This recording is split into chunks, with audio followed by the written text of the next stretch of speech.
कभी आपके पास टाइम मिले तो महा रिवीजन में एक वो क्लास गई थी ना, जिसमें हमने काफी सारे क्वेश्चंस किए थे, तो उसको आप हाफ आवर्स में आप देख लिया करो। समझ में आ गया? उससे क्या फायदा होगा, आप कनेक्टेड रहोगे। समझ में आ गया? उसमें पूरे के पूरे क्वेश्चन से तो आप उससे कनेक्टेड रहोगे। क्लियर है कि मतलब आपने आधा एक घंटे देख लिया, क्योंकि आप देखना कई सारे बच्चे ऐसे हैं कि जिनके अच्छे मार्क्स थे, उनका सब्जेक्ट तैयार था, तो वो लोग क्या कर सकते हैं, आप इस बात को समझना कि हफ्ते में एक वो जो है फुल लेंथ पेपर बायो का कर सकते हैं। समझ में आ गया? और बायो का एक फुल लेंथ पेपर वो कभी भी संडे को कर लो। मैं केवल बायो का क्यों बोल रहा हूं, क्योंकि बायो में टाइम कम लगता है। समझ में आ गया? तो ऐसे बच्चे जिनके 500 प्लस मार्क्स थे, मैं केवल उनकी बात कर रहा हूं, जिनके 500 प्लस मार्क्स थे, वो एक फुल लेंथ पेपर कर सकते हैं। बात समझ में आ गया? आपको फुल लेंथ पेपर जो है वो कोई भी आप उठा सकते हो। आप नीट का प्रीवियस ईयर उठा सकते हो, कोई मॉडल पेपर उठा सकते हो, आप बिल्कुल उठा सकते हो। समझ में आ गया? तो इस चीज का आप थोड़ा सा ध्यान रखना, और ज्यादा हुआ तो मैं आपको करीब 40 या 50 पेपर्स में आपको अपलोड करवा दूंगा। समझ में आ गया? तो उस पे जो है आप आराम से क्या कर सकते हो कि उन पेपर्स को, एक एक पेपर को एक हफ्ते में आप कर सकते हो, तो आप कनेक्टेड रहोगे।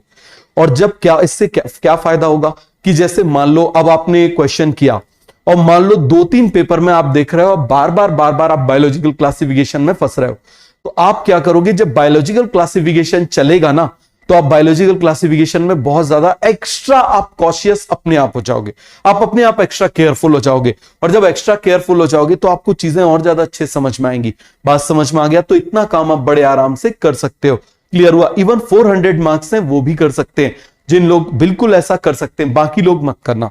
यदि आपने पहले पढ़ा हुआ है तो ही आप कर सकते हो। अननेसेसरी बुक्स मत करना, फिर बोल रहा हूं अननेसेसरी डीपीपी मत करना, वरना पंचवर्षीय योजना में चले जाओगे।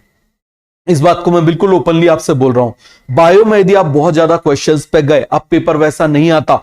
देखो, आज से यदि 10 साल पहले की बात की जाए, पेपर का पैटर्न अलग था। आप इस बात को समझना, इसीलिए जो लोग 10 साल पहले से पढ़ा रहे हैं वो बोलते हैं 50 पेपर्स कर लो, ये कर लो, वो कर लो, मतलब 50 अलग अलग जगह से डीपीपी कराते हैं। उसका मेजर रीजन क्या होता है, पहले क्या होते थे, रटे रटाए क्वेश्चन आते थे। एमसीक्यू बुक्स हुआ करती थी, सीधे दिनेश हुआ करती थी, उसमें काफी सारे क्वेश्चन थे। ट्रूमेंस हुआ करती थी, उसमें काफी सारे क्वेश्चन। प्रदीप, मॉडर्न, इन सभी की क्या होती थी, बहुत सारी क्या आया करती थी, एमसीक्यू बुक्स आया करती थी। तो उन एमसीक्यू बुक्स से सीधे सीधे क्वेश्चन आते थे, रटे रटाए। अब नहीं आते ऐसे क्वेश्चंस। समझ में आ गया? तो आप अननेसेसरी अपने टाइम को वेस्ट मत करो।